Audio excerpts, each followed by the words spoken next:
Hello everyone, welcome to my channel. This is an educational channel, and we are kind of laying down the first principles of a new society, a new way of looking at things, given that all that we thought we believed in has crumbled, and we got to pick up the pieces and try to move on. So we've done about 300 videos here on the ancient Egyptian tree of life, which helps you to kind of formulate your, reformulate your paradigm. And then almost 600 videos on the reciprocal system of theory from Dewey B. Larson, a first coherent theory of everything, particularly within the sciences, but also into religion and the social sciences. And now we are on our 33rd video, going over the book from Daniel Ingram called Mastering the Core Teachings of the Buddha. He tunes us into the procedure.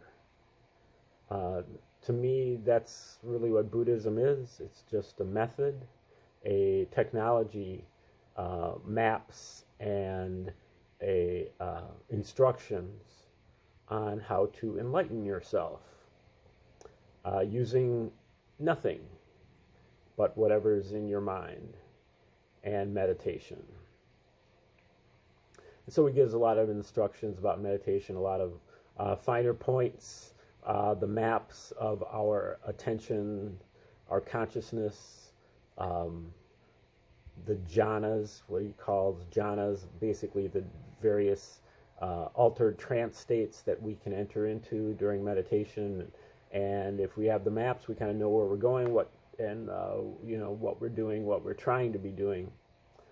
I think right now we're in chapter 27 of this book called the Shamatha jhanas. And so those are the concentration jhanas. There are 3 trainings in Buddhism. The first is just training in morality, day-to-day, being a good person.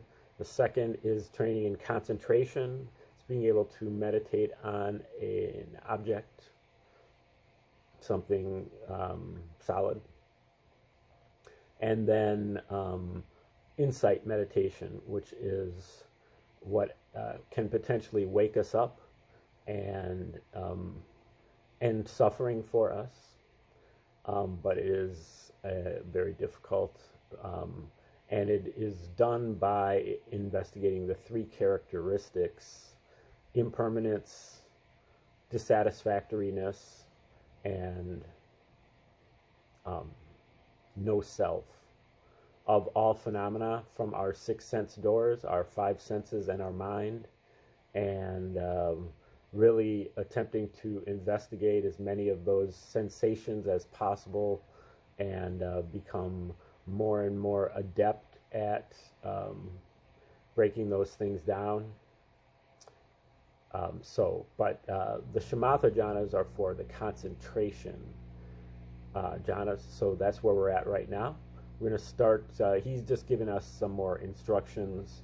The first part was given yesterday. If you want to go back about a little bit more than a month, then you would be starting at the beginning of this book. But right now we're already up to chapter 27, so you're picking it up,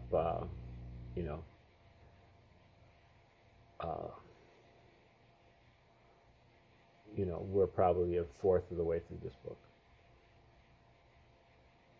Okay, back to the instructions. If you are using the breath as your primary meditation objective, you might try purposefully visualizing it as sweet, smooth waves or circles that are peaceful and welcome. Try breathing as if you were in a garden of fragrant roses and you wish to experience the fullness of their fragrance. Perhaps these tips will help illustrate the kind of non-resistant and peaceful presence that can facilitate attaining these states. Tune in to sensations in and around the primary object that feel good.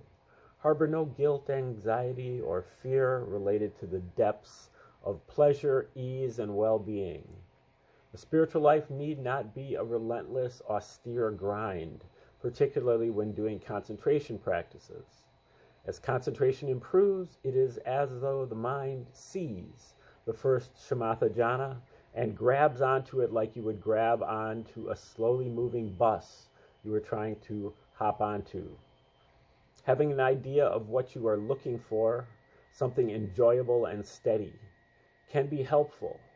Formally, the first jhana has 5 primary factors of initial application, bringing the object to mind, sustained effort, keeping attention on the object, rapture, happiness, also translated as joy and other terms, and single-pointedness. Thus, it is great fun, feels good, but takes repeated effort to sustain. This state can be quite a relief from the pain and discomfort of sitting meditation and can temporarily quiet the mind somewhat or a lot if you take it deeper. The mind is considered secluded from hindrances, but they may be close by if the first jhana is not strongly developed. As with all the concentration states, it is generally quite easy to concentrate on something that is very enjoyable. Thus, our concentration skills may improve rapidly and easily after attaining the first jhana, and tend to flounder until we have done so. Therefore, attaining the first jhana is extremely important.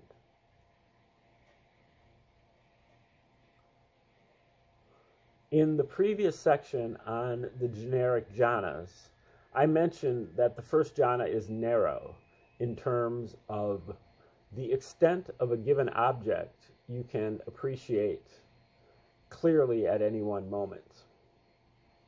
This typically translates to objects that are narrowly perceived and, if mind-generated, such as a visualization, relatively small. That is generally true, unless you happen to be focusing on an unusual meditation object and forcing it to be otherwise. Thus, if you use space or something formless as your meditation object, it is possible to get into a variant of the first jhana that is very different from how it would more naturally be, since those more abstract objects preclude the narrow focus on a chosen object that I mentioned above. Here we get the first introduction to the notion that in the world of jhana, there is significant variability in terms of how objects and experiences may manifest depending on how you tune the mind.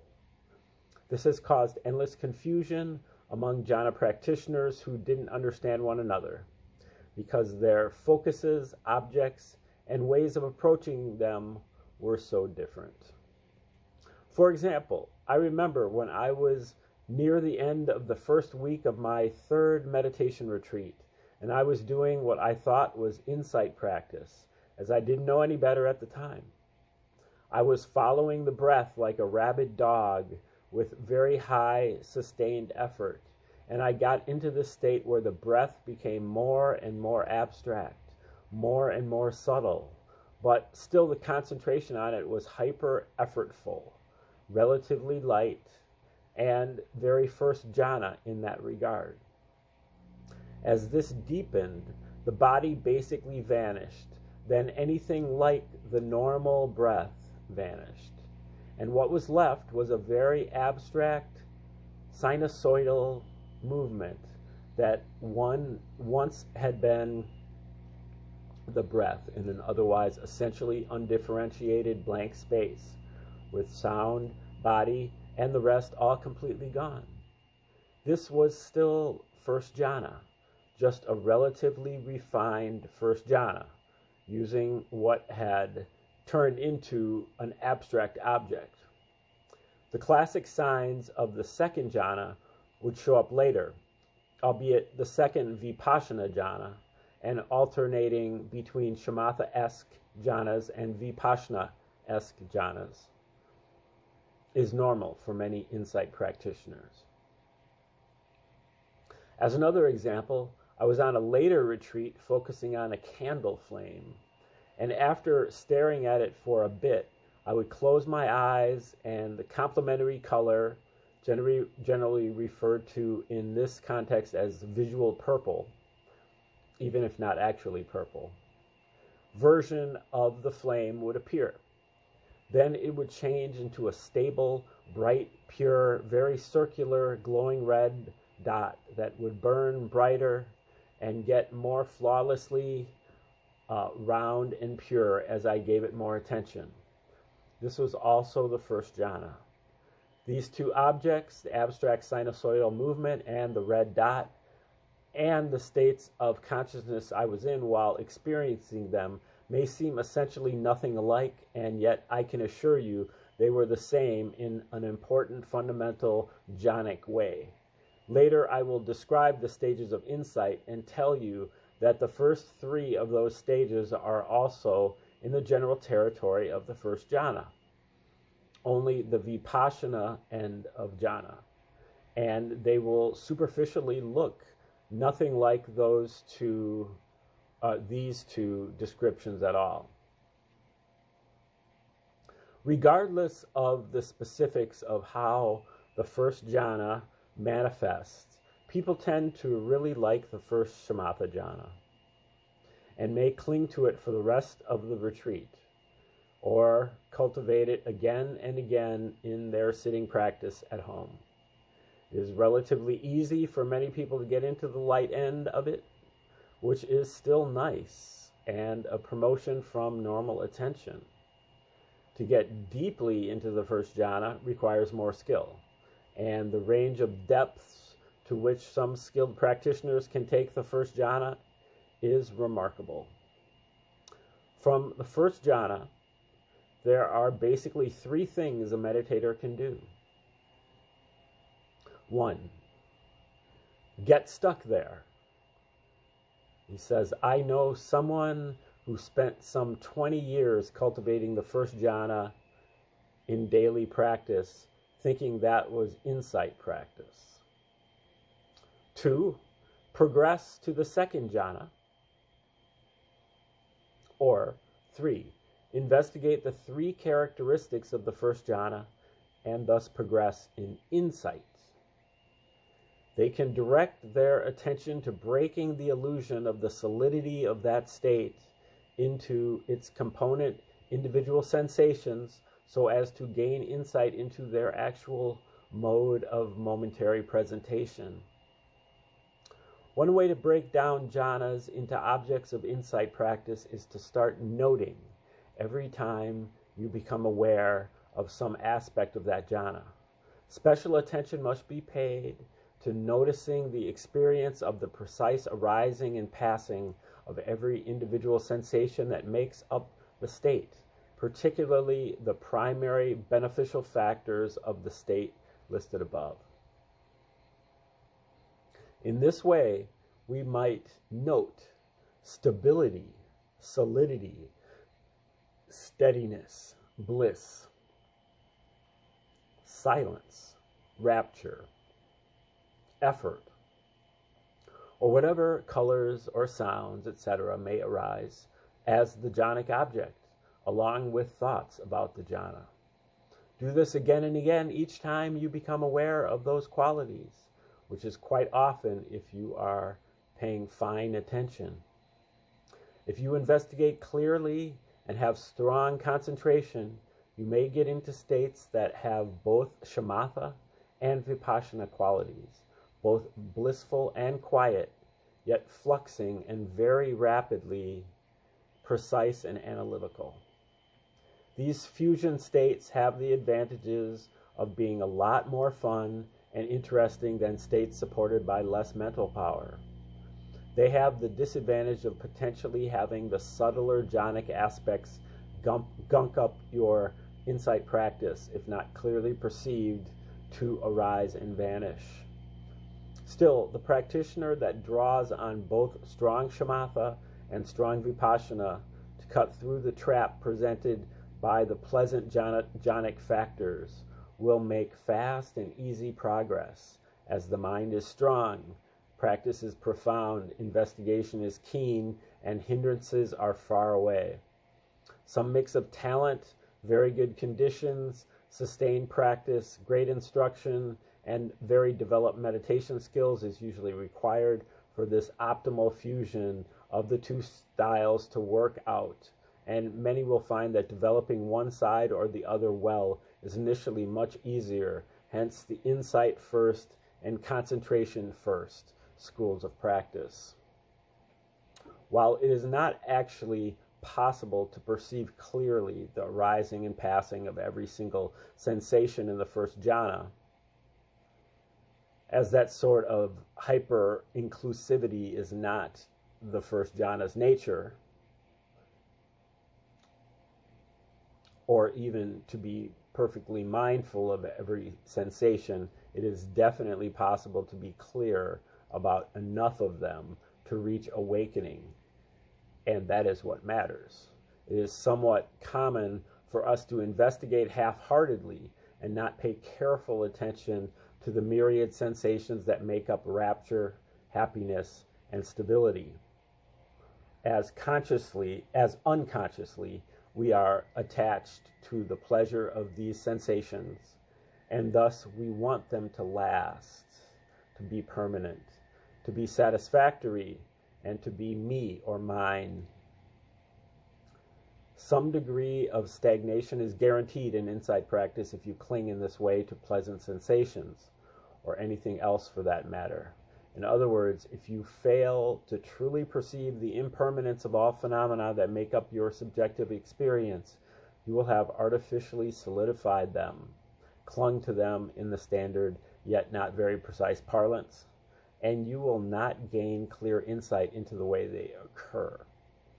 It is extremely common for people, particularly on retreat, to start getting into low-level jhanic states that are a weak fusion of concentration and insight, such that they give some attention to the three characteristics of their primary meditation objects, but do no investigation of the low-level shamathic jhanic background, such that they have a weak half insight, half concentration hybrid that neither advances their insight practice much nor allows any great delving into the rich world of deeper concentration states.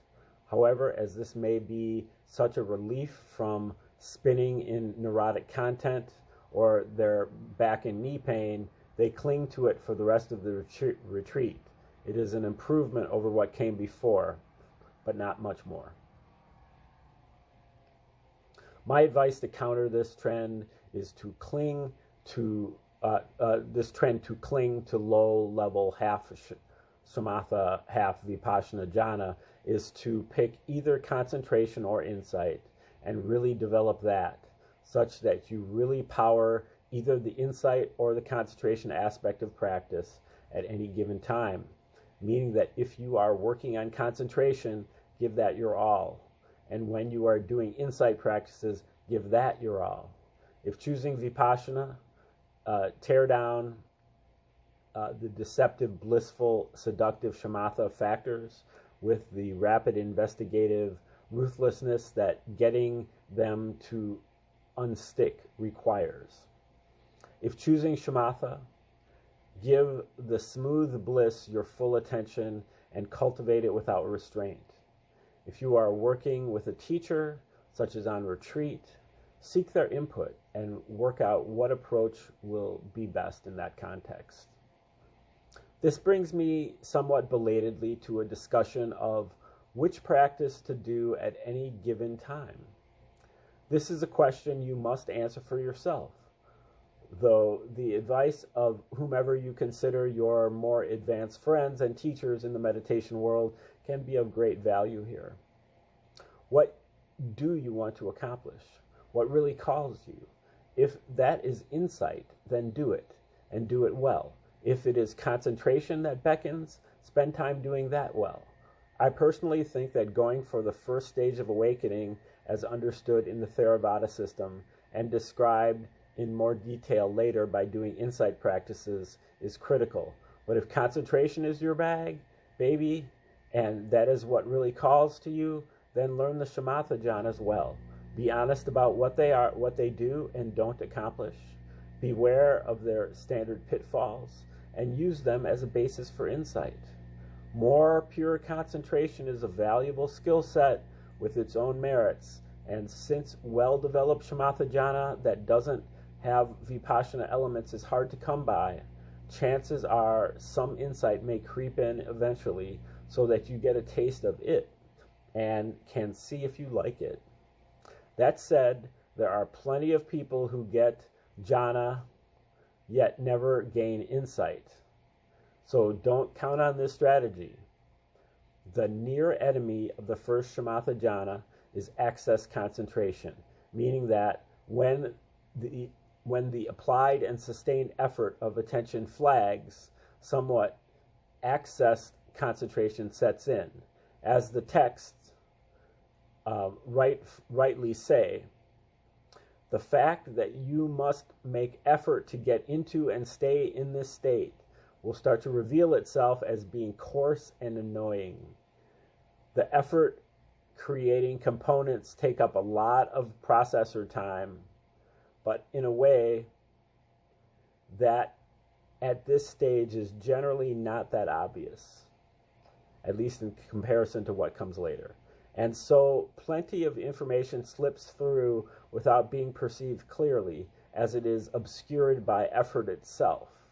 This becomes more and more apparent, and clear awareness of just this simple fact while staying in the jhana causes the mind to eventually let go of the first jhana and jump toward the second jhana. So awareness of the fact that you're having to put in effort and it's annoying and coarse.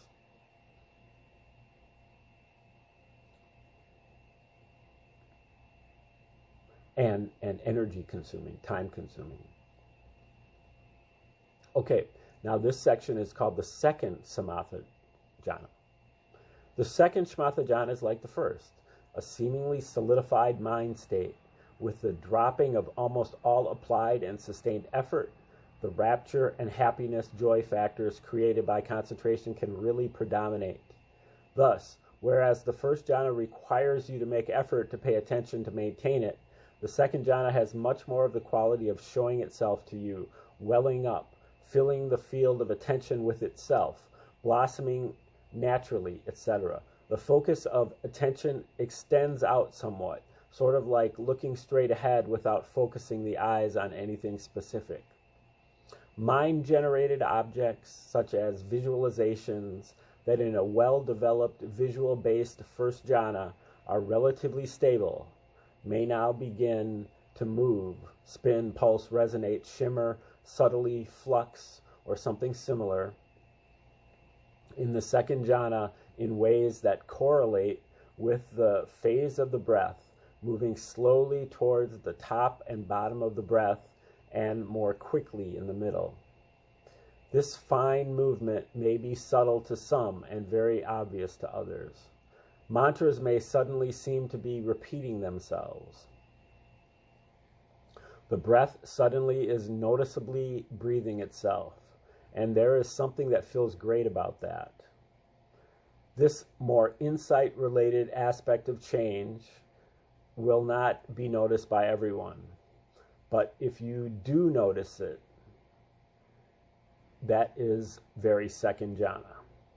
Objects that can also seem very steady, very stable, yet still have that welling up on their own quality. The silence of the mind is noticeably increased, and the pleasure of this state may also increase greatly, particularly if pleasure is the focus of attention.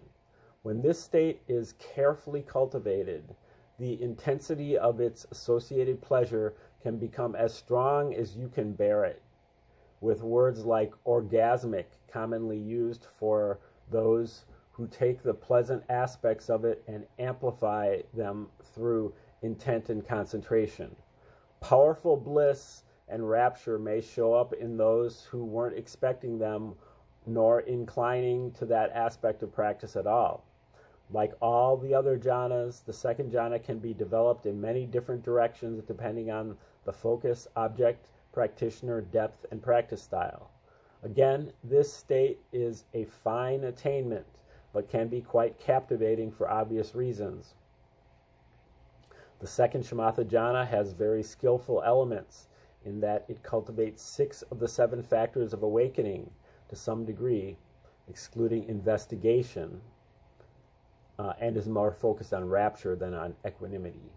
It temporarily suppresses the hindrances, creating more beneficial wiring in the brain.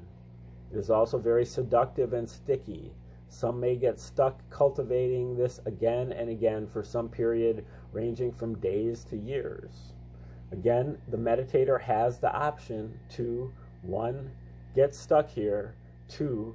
Go on to the third jhana, or 3. Investigate this state and begin the progress of insight, paying careful attention to completely deconstructing the state into its moment-to-moment components, as with the first jhana. There is much that may be said about the second jhana, and I will do so later.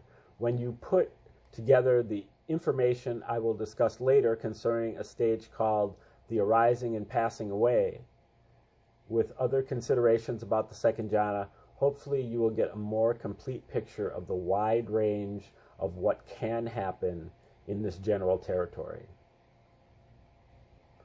Okay, I think we're going to stop right there. The next section is on the third shamatha jhana, so we'll pick that up tomorrow. And thanks for tuning in today. Have a great day.